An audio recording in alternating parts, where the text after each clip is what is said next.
안녕하세요. 수진의 독서실에 오신 것을 환영합니다. 자, 오늘 평화의 어머니, 한학자 존재는 자서전의 127페이지, 인내 없이 승리할 수 없습니다. 라는 제목으로부터 읽어드리도록 하겠습니다. 아이고, 꾸뚜가 또 없어졌네. 그 말이 끝나기도 전에 옆 사람들이 혀를 굴굴 찹니다. 가난한 사람들에게 간혹 나쁜 마음을 먹게 합니다. 일요일 예배가 끝나면 신발장에 넣어둔 식구들의 구두가 한두 굴레씩 없어지는 일이 간혹 일어났습니다. 아직 믿음이 깊지 못한 우리 식구일 수도 있고 동의 귀인이 아닌 다른 사람일 수도 있었습니다. 교회에 왔다가 슬며시 좋은 구두를 신고 가는 것이었습니다. 나는 돈이 조금이라도 생기면 차곡차곡 모았다가 그 식구에게 구두를 사주었습니다. 구두를 신고 간 사람이 열심히 일해서 다시는 남의 물건을 훔치지 않게 해달라고 기도를 올렸습니다. 행사가 열리면 200명에서 300명씩 모였는데 그들에게 식사를 대접할 살이 늘 부족했습니다. 그래서 큰 가마솥에 보리를 넣고 끓였습니다. 교회 안에서는 행사가 진행되는데 장작으로 불을 때 보리죽을 만들었습니다. 옹기종기 모여 앉아 사발에 죽을 벗어 나눠 먹으며 식구들은 오히려 감사했습니다.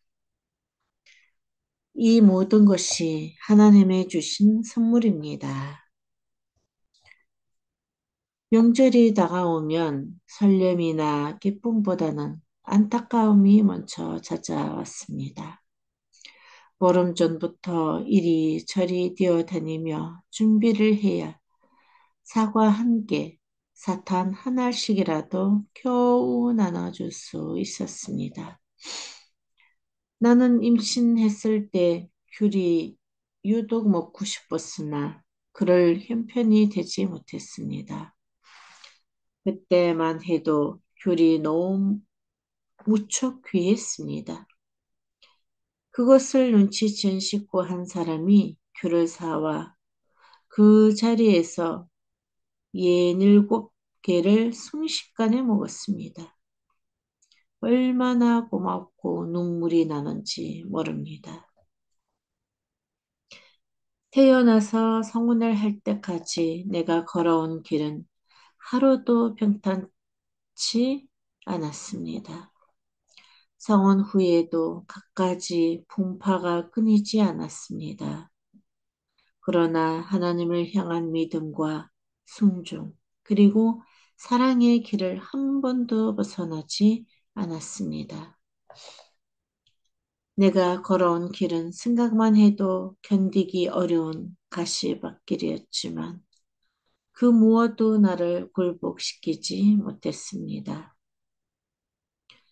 사탄은 일찍이 예수님과 문충제를 시험했듯이 나 역시 혹독하게 시험했습니다. 그 가혹하고 지독한 시련은 나는 인내와 헌신으로 이겨냈습니다.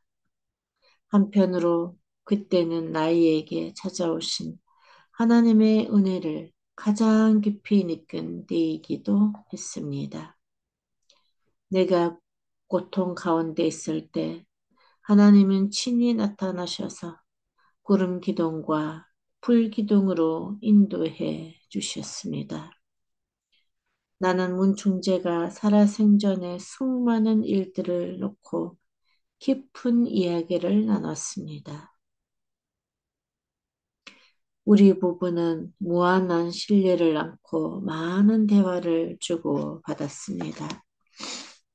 많은 일을 겪으면서 눈빛만으로도 서로를 이해할 수 있었습니다.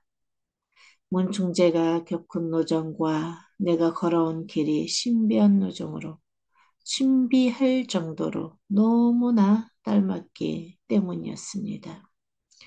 대부분의 사람들은 내가 대단히 행복하고 모든 면에서 부족한 것이 없는 사람이라 여겼습니다. 당신은 하나님께 독생녀로 인침받으시고 원래 온전한 모습으로 태어나셨으니 아무 노력도 할 필요 없이 오롯이 그 자리에 오신 분이다. 그렇게 생각하는 사람들이 많았습니다. 우주의 어머니로서 문중재를 만나 행복한 가정을 꾸리고 삶을 즐기고 있지 않느냐는 것이었습니다. 그러나 그것은 내 생활의 단면만을 바라본 것입니다. 나는 세상 어느 누구보다 힘들고 고된 험산줄령을 넘었습니다. 다만 세상 그 어느 아내보다 더 큰 남편의 사랑을 받으며 이를 극복하고 살아왔습니다. 14남매를 키우면서도 아이가 많다고 생각한 적은 없었습니다. 아이를 내놨을 때까지 청파동이 어두컴컴하고 옹색한 방에서 출산했습니다. 다섯째부터 가까스로 병원에 다니게 되었습니다.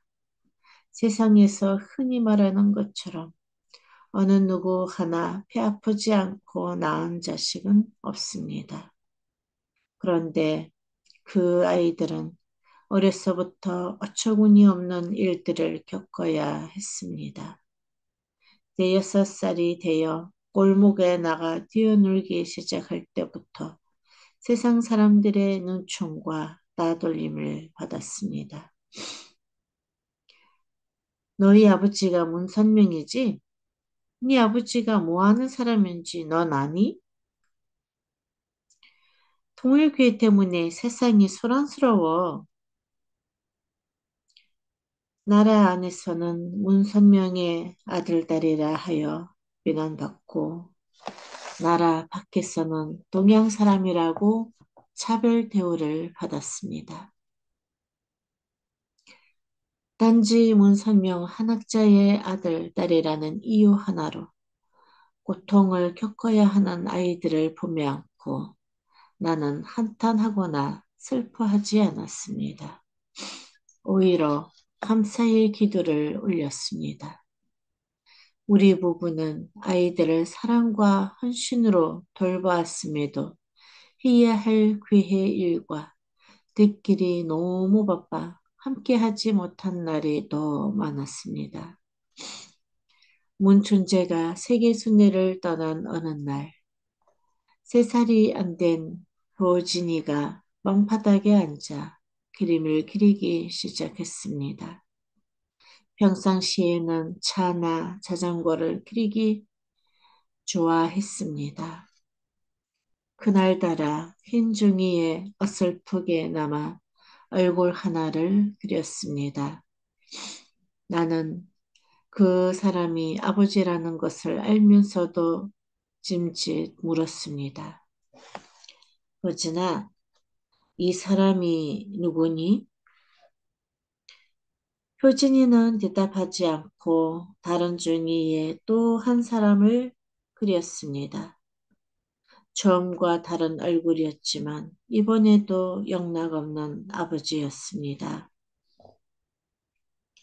평소 활달한 호진이는 그날 얌전히 앉아 그림만 그렸습니다. 하루 종일 아버지 얼굴만 그리면서도 실증을 내지 않았습니다. 다음 날도 그 다음 날도 그림 그리기는 멈추지 않았습니다. 아버지가 돌아왔을 때야 길고 긴 그림 그리기를 멈췄습니다.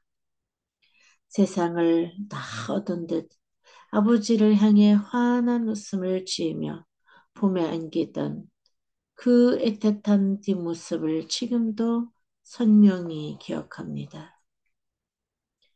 만일 내가 깊은 일만을 누려왔다면 다른 사람의 깊은 내면의 모습을 볼 수 없었을 것입니다.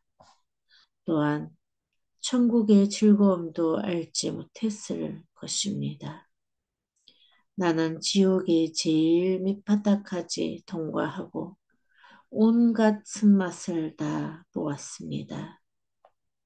하나님은 오직 나 스스로를 단련케 했습니다. 나에게 필요한 것은 지치지 않은 신앙과 굳센 의지 그리고 인내였습니다. 그것이 오늘의 나를 만들어냈습니다.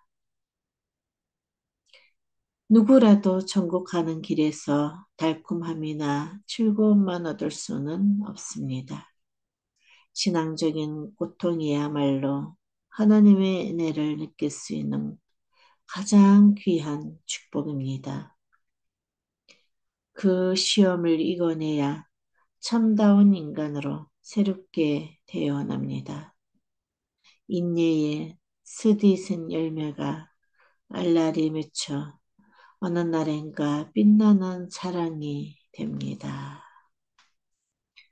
예, 오늘 여기까지 읽도록 하겠습니다. 오늘도 좋은 하루 되세요.